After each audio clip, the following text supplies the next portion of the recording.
안녕하세요. 경산다육입니다. 날씨가 제법 추워졌습니다. 그래서 오늘은 아침 일찍 와서 약을 한번 칠 건데요. 여러분이 알고 계시는 작물보호제, 농약과 영양제 크게 두 가지로 나뉘는데요. 보통 이게 따로 제가 많이 살포를 하라고 이야기를 많이 합니다. 그런데 말은 그렇게 하고 실제로 농장에서는 같이 치는 경우가 많아요. 그렇지만 정확하게 말씀을 드리자면 뭐든지 따로 하는 게 좋습니다. 예, 그게 식물한테도 좋고 여러분들한테도 건강에도 좋고요. 자, 일단은 말은 그렇게 따로 하라고 하지만 실제로 많은 농가들은 그런 시간이 그러다 약만 치다 보면 시간만 가고, 그래서 약을 여러 개를 섞어서 치는 경우가 간혹 있습니다. 그렇지만 여러분들이 그 이야기를 다 들을 필요 없어요. 저도 한 번씩 바쁠 때는 섞어 치는데, 그렇지만 정확하게 이야기 드리면 따로따로 사용하시라. 환경이 다르잖아요. 농장에서 키우는 환경하고 여러분들의 환경이 달라요. 식물이 튼튼해서 그냥 식물의 어떤 건강 상태를 보고 약을 살포해야 되는데, 보통 여러분들이 집에 갖고 계시는 다육이들은 상태가 안 좋아서 그래서 사용하는 약이 많아요. 식물이 약해진 상황에서 여러 가지 약재가 들어가게 되면 그래서 약해가 일어나고, 오히려 성장 잘 키우려고 이제 했던 부분이 오히려 생육 억제가 되거나 여러 가지 불량한 모습을 보게 됩니다. 자, 그래서 일단은 제가 어떤 약을 사용하는지 직접 자기가 사용해 보지도 않고 뭐 이야기 많이 하면 그거는 사실 속이는 것밖에 안 되니까. 자, 오늘은 갑자기 기온이 많이 떨어졌어요. 그래서 여기 보면 지수 인상가리, 여러분들이 알고 있는 그거는 사용하지 않습니다. 왜? 지금은 제 용토 안에 그런 성분이 다 들어가 있어요. 여기 보시면 제 다육이 용토거든요. 이 안에 탭이라고 부르죠. 그게 다 들어가 있어요. 식물이 성장할 때 필요한 기본적인 거는 다 들어가 있습니다. 그래서 추가적으로 그런 부분은 시비를 하지 않아요. 식물을 키우는 상황이 아니기 때문에 이미 다 키워놓은 식물, 여러분도 똑같아요. 이미 다 키워놓은 다육이를 구매하시기 때문에 따로 질소 시비는 따로 하지 않습니다. 저 같은 경우에는. 자, 칼슘, 붕소, 마그네슘. 자, 이 부분인데 여기 적힌 거는 이게 각 영양소에 대한 어떤 뭐 인터넷 찾아보시면 나오는 걸 제가 대충 적었어요.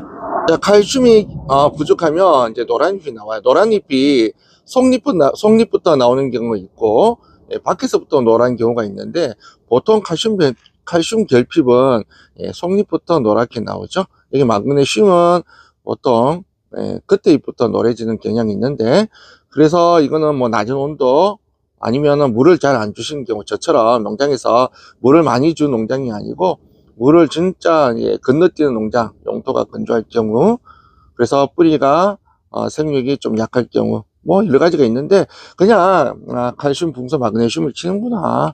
그래서 요거 하나를 제가 사용할 거고요. 자, 하나를 제가 넣습니다. 탈탈탈탈 털어서 끝까지. 원래는 세척을 해야 되는데, 자, 이렇게 하나를 사용하고, 자, 두 번째, 원래 제가 하나만 사용해도 되는데 지금은 제가 너무 안 하기 때문에 하나를 여러분들한테 보여주기 위해서 하나 더 합니다. 자, 두 번째는 생육부진, 일교차, 혹은 저온, 고온, 장마 등, 혹은 잦은 농약 살포. 이건 아닌 것 같은데 그래도 스트레스, 이거는 그렇게 독한 약이 아니기 때문에 색이 좀 그렇죠. 예, 요걸 또 넣도록 하겠습니다. 중복되는 약은 사용 안 하시는 게 좋아요. 칼슘제를 넣었는데 조금 전에, 자, 두 번째 약에도 칼슘이 영양제가 들어가면 안 됩니다. 그런 부분은 피해 주시는 게 좋아요.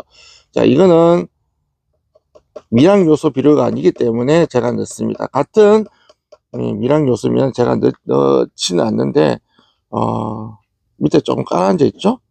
이거는 제가 좀 이따 물로 씻어서 여러분들한테 보여주는 거니까 제가 씻어서 다시 깔끔하게 넣도록 하겠습니다. 자, 요 두 개만 넣으면 일반 영양제는 일단은 성공한 거고요. 자, 한 번 더 말씀을 드릴게요. 여기 칼슘이 들어갑니다. 근데 이 부분에 또 칼슘 비료가 또 있어요. 이건 칼슘만 들어가는 비료인데, 그래서 이걸 넣지 않고 이걸 넣는 겁니다. 중복되지 않는. 예. 그리고 깍지약을 한번 넣을게요. 물론 이게 지금 깍지가 있어 넣는다기보다는 깍지약을, 여러분 농약을 보시면 깍지약 외에 다른 해충도 이렇게 해당되는 경우가 있어요. 그래서 예방 차원에서 법령적으로 자 이걸 넣도록 하겠습니다.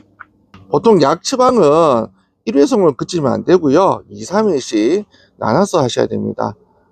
한 번에 모든 것을 잡으려고 하지 마시고, 예방이든 아니면 치료든 최소한 2, 3회는 5일에서 일주일 간격, 뭐 간격은 조금 더 여유있게 두셔도 상관없습니다. 자, 깍지약을 제가 넣도록 하겠습니다. 그래서 오늘 영양제 2개 그리고 농약 하나, 그 중에 깍지약을 이렇게 해서 3가지를 섞었고요. 다 다릅니다.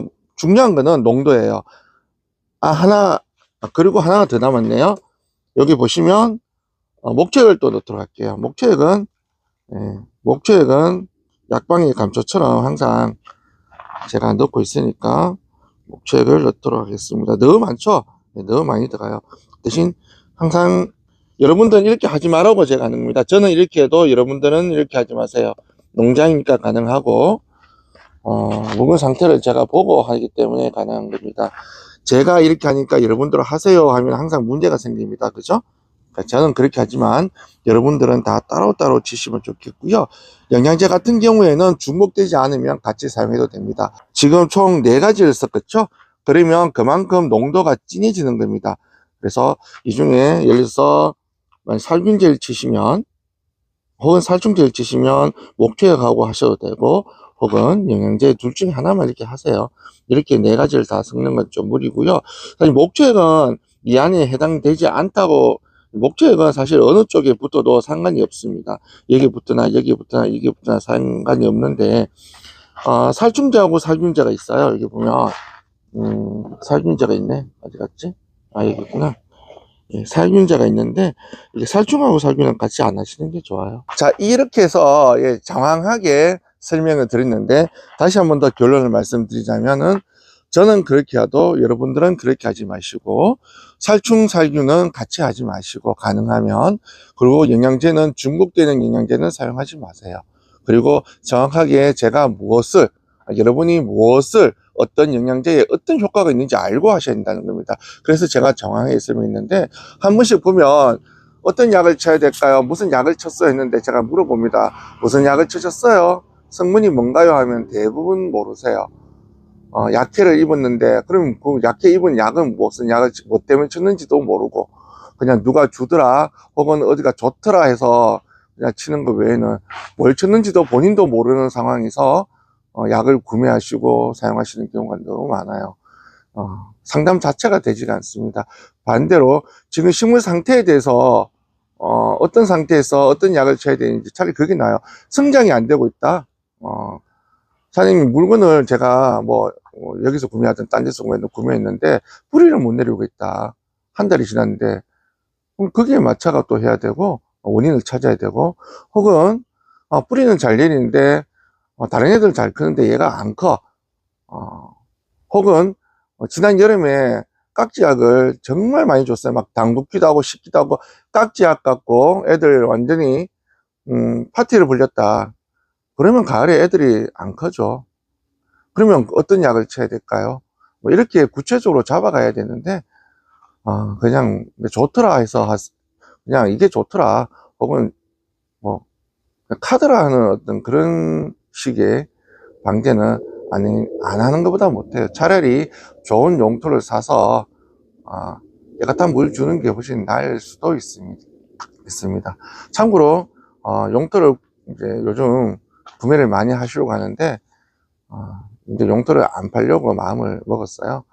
용토에 대한 의심을 너무 많이 하셔서, 이제 용토 판매는 농장에 오셔야만 구매가 가능합니다. 이제 용토는 저희 회원 아니면 용토는 이제 구매하실 수가 없어요. 그냥 사용하시는 용토 사용하시고 농장 오시면 구매하시기 바랍니다. 이상 경산달기였습니다.